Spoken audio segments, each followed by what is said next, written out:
और पाकिस्तान के साथ खराब रिश्तों के बीच एक बड़ी खबर सामने आ रही है कि पाकिस्तान को भारत में खेलने की छूट मिल गई है। बिहार में एशिया कप हॉकी टूर्नामेंट खेलने की इजाजत मिली है पाकिस्तान को। जूनियर हॉकी वर्ल्ड कप में भी पाकिस्तान को खेलने की अनुमति दी जाएगी।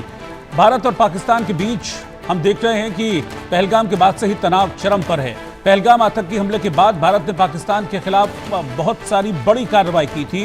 इनमें सिंधु जल संधि सस्पेंड करना और ऑपरेशन सिंदूर शामिल। हालांकि जब बात खेल की होती है तो ये तनाव अंतर्राष्ट्रीय मानकों और प्रतिबद्धताओं से टकरा जाता है।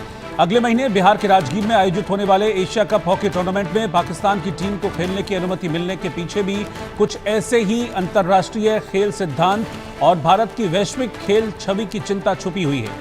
दरअसल 27 अगस्त से 7 सितंबर तक बिहार के राजगीर में एशिया कप हॉकी टूर्नामेंट खेला जाना है, जिसमें कई एशियाई देशों की टीमों के साथ पाकिस्तान की हॉकी की टीम भी शामिल होगी। इसके अलावा भारत में नवंबर-दिसंबर में होने वाले जूनियर हॉकी वर्ल्ड कप में भी पाकिस्तान को खेलने की अनुमति दी जाएगी।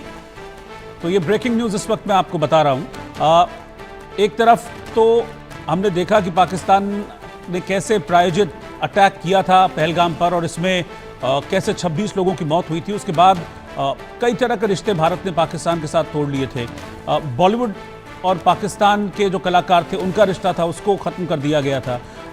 हमने क्रिकेट में भी देखा है कि कोई बायलैटरल सीरीज दोनों के बीच नहीं होती है, लेकिन हॉकी में ये कहा जा रहा है कि कुछ अंतर्राष्ट्रीय नियम ऐसे हैं जिनके चलते पाकिस्तान को भारत में खेलने से नहीं रोका जा सकता। इसीलिए पाकिस्तान की हॉकी टीम को भारत आने की अनुमति मिल रही है। वो नियम क्या कहता है और क्या ऐसी मजबूरियां हैं, इस पर हम चर्चा करेंगे, इसको हम जानेंगे। मनोज जोशी जी हमारे स्पोर्ट्स एडिटर हमारे साथ जुड़ रहे हैं। मनोज जी देखिए, क्रिकेट को में तो पता ही आपको बायलैटरल सीरीज नहीं होती है और अभी हमने देखा भी था कि टीम इंडिया ने जो अपने मैचेस थे अभी चैंपियंस ट्रॉफी में वो एक न्यूट्रल वेन्यू पर खेले थे। फिर हॉकी में इस तरह की क्या मजबूरियां हैं या क्या ऐसे नियम हैं जिसके चलते हाथ बंधे हुए हैं? देखिए, सिर्फ हॉकी ही नहीं, जो भी ओलंपिक स्पोर्ट्स हैं वहां बदस्तूर यही स्थिति है। क्योंकि इंटरनेशनल ओलंपिक कमेटी का जो नियम 44 है वो बहुत कुछ कहता है कि किसी भी देश की कोई नेशनल ओलंपिक कमेटी किसी भी खेल को या किसी भी खिलाड़ी को अपने यहाँ आने से रंगभेद के आधार पर, जाति के आधार पर या राजनीतिक कारणों से या अन्य कारणों से रोक नहीं सकती। अगर आप ऐसा करते हैं तो आप पर कोई एक्शन लिया जा सकता है। पुलवामा की जो घटना हुई उसके बाद 2019 में हमने शूटिंग का वर्ल्ड कप कराया था जिसमें पाकिस्तान के 2 खिलाड़ियों को यहाँ आना था। उसमें कुछ विलंब हुआ या ये कहिए कि कुछ कम्युनिकेशन गैप हुआ, उसकी वजह से जो है पाकिस्तान के खिलाड़ी भारत में नहीं आ पाए और उससे जो है इंटरनेशनल ओलंपिक कमेटी ने उसे संज्ञान में लिया और उसे बहुत गंभीरता से लिया और इसे ओलंपिक चार्टर का उल्लंघन माना था। और उसके बाद आईओसी ने बहुत ही साफ कर दिया था तमाम खेल संघों को, खेल महासंघों को, जो अंतर्राष्ट्रीय खेल महासंघ है, हॉकी ही नहीं अन्य खेलों की महासंघों को भी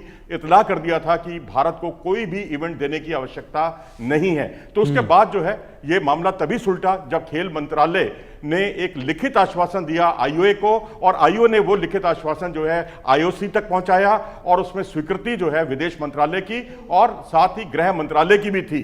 तो उसके बाद ये मामला सुलटा।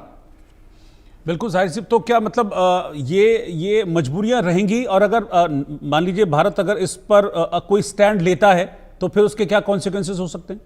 आपको बैन कर दिया जाएगा, आप कोई इवेंट की मेजबानी नहीं कर सकते। आप कुवैत का उदाहरण देखिए, कुवैत में एक स्पर्धा थी जिसमें इजराइल को उन्होंने वीजा देने से मना कर दिया था, इजराइल के खिलाड़ियों को, जिसकी वजह से वो भी शूटिंग का ही वर्ल्ड कप था, तो जिसकी वजह से उन पर बैन लगा दिया गया। हम तो बच गए बैन से, मैं कहता हूं बाल शूटिंग वर्ल्ड कप के दौरान, लेकिन उन पर कुवैत पर बैन लग गया। उसके बाद मलेशिया ने पैरा स्विमिंग इवेंट में इजराइल के खिलाड़ियों को वीजा देने से मना कर दिया था, तो मलेशिया पर भी बैन लग गया। तो अब अभी कुछ समय पहले 2023 में मुंबई में आईओसी का एक अधिवेशन हुआ था, वहां पर बहुत कुछ साफ कर दिया गया था। वहां पर क्रोएशिया के जो पूर्व उनकी जो संस्था है, खेल संस्था, उसके जो अध्यक्ष थे, उन्होंने बहुत क्लियर कर दिया था कि खेलों में राजनीतिकरण खेलों का नहीं होना चाहिए और उसका अमल भी किया गया और सभी सदस्य देशों ने इसे पारित भी किया। अभी ये 2023 की बात है, जो मुंबई में आईओसी का अधिवेशन हुआ था वहां पर भी इस बात को स्वीकृति दी गई। तो अब आप हॉकी हो या अन्य खेल हो, अगर भारत उसकी मेजबानी करता है तो निश्चित तौर पर आप किसी भी खिलाड़ी को धारा 24 जो है आईओसी उसके तहत उनको अलग नहीं कर सकते। और अब तो हम भारत जो है खुद दावेदार है, 2030 का कॉमनवेल्थ गेम जो होने हैं उसमें भारत बिड कर रहा है। उसके अलावा 2036 के ओलंपिक खेलों की भारत जो है उसके लिए भी बिड कर रहा है। तो ऐसी स्थिति में यदि आप इस तरह से किसी प्लेयर को या खिलाड़ी को वीजा देने से मना करेंगे या किसी टीम को अपने यहां मल्टीपल कंट्रीज में आप बायलैटरल ना कराएं, कोई बात समझ में आती है। आप इंडिया पाकिस्तान की सीरीज हॉकी में आप बिल्कुल पहल ना करें, कोई आपको उसके लिए दखलंदाजी नहीं करेगा। लेकिन मल्टीपल स्पोर्ट्स जो है, जो आईओसी के बैनर तले होते हैं या इंटरनेशनल ओलंपिक कमेटी की इंटरनेशनल जो संस्था है उस खेल की, उसको ऐतराज हो सकता है कि आप हमारे सदस्य देश को बुलाने से या मना क्यों कर रहे हैं, क्योंकि ये चार्टर, ओलंपिक चार्टर का उल्लंघन है और आईओसी की धारा 44 का उल्लंघन है। इन सब चीजों से बचा जाना चाहिए। शायद ये एक बड़ा कारण है। और दूसरा बड़ा कारण है कि 2 बड़े आयोजनों की मेजबानी के लिए भारत प्रयासरत है और उस पर भारत को यह बिल्कुल तय हो जाएगा अगर भारत ने वीजा देने से मना किया तो ये दोनों इवेंट भारत को नहीं मिलेंगी। अच्छा, ऐसे कौन कौन से खेल आते हैं जिनके साथ ये नियम जुड़ा हुआ है कि हाँ उनको नहीं रोका जा सकता यहां पर आने से? देखिए, ओलंपिक से जुड़े हुए, ओलंपिक में जितनी भी स्पर्धाएं हैं, कई बार आयोजनों में 28 स्पर्धाएं होती हैं, कई किसी में 32 होती हैं। कोई जो मेजबान देश है अपनी स्ट्रेंथ को देखते हुए 1 या 2 इवेंट्स जो है इंट्रोड्यूस कर लेता है। अब जैसे ऑस्ट्रेलिया में सिडनी में ओलंपिक हुए थे, उन्होंने एक ट्रैम्पोलिन इवेंट को इंट्रोड्यूस कर लिया। हमारे यहाँ जब कॉमनवेल्थ गेम्स हुए थे हमने ग्रीको रोमन कुश्ती को शामिल कर लिया। तो हर मुल्क जो है अपनी स्ट्रेंथ के हिसाब से 2-3 इवेंट्स जो है उसमें बढ़ोतरी कर लेता है ज्यादा से ज्यादा पदक बटोरने के लिए।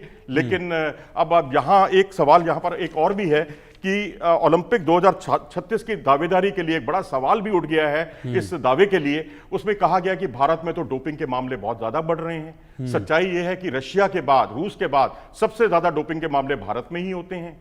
उसके अलावा आईओए का जो गवर्नेंस इशू है उसको उठाया गया और तीसरा भारत के प्रदर्शन को आधार बनाया गया। उसमें भी एक आपत्ति दर्ज की गई कि भारत को तो ज्यादा मेडल ही नहीं मिलते ओलंपिक में, तो भारत ओलंपिक का होस्ट कैसे हो सकता है। पिछला ओलंपिक आप याद कीजिए, पेरिस में जब भारत को 6 मेडल हासिल हुए थे लेकिन एक भी गोल्ड मेडल नहीं था। टोक्यो में जरूर भारत को एक नीरज चोपड़ा ने गोल्ड मेडल दिलाया था, लेकिन पेरिस में नीरज चोपड़ा के नाम सिल्वर था और 5 भारत को ब्रॉन्ज मेडल मिले थे।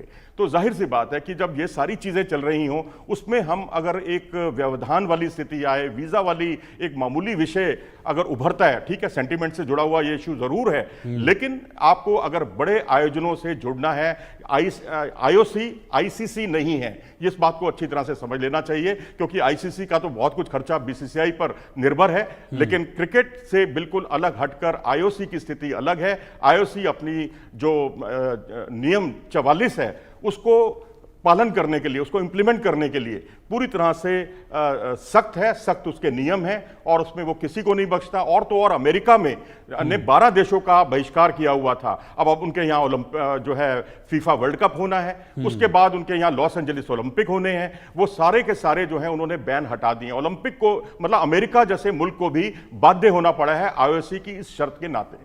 ठीक है, बहुत बहुत शुक्रिया आपका मनोज जोशी जी साथ में जुड़ने के लिए।